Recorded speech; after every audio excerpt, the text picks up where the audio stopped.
When you see around the globe the maldistribution of wealth, the desperate plight of millions of people in underdeveloped countries, when you see so few haves and so many have-nots, when you see the greed and the concentration of power within, did you ever have a moment of doubt about capitalism and whether greed's a good idea to run on? Well, first of all, tell me, is there some society you know that doesn't run on greed?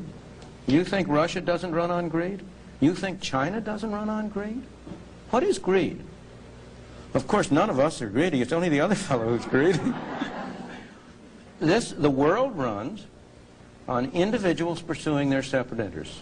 The great achievements of civilization have not come from government bureaus. Einstein didn't construct his theory under order from a bureaucrat. Henry Ford didn't revolutionize the automobile industry that way. In the only cases in which the masses have escaped from the kind of grinding poverty you're talking about, the only cases in recorded history are where they have had capitalism and largely free trade.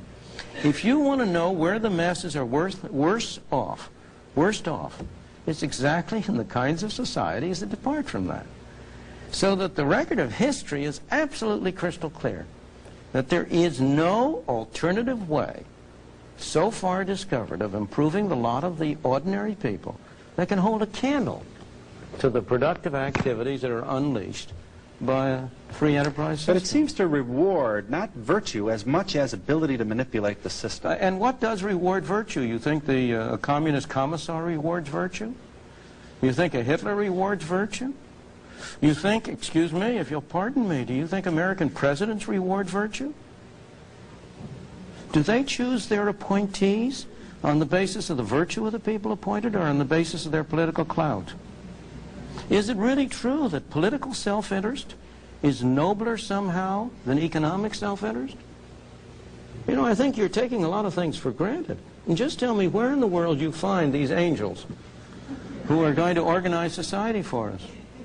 Well, I don't even trust you to do that.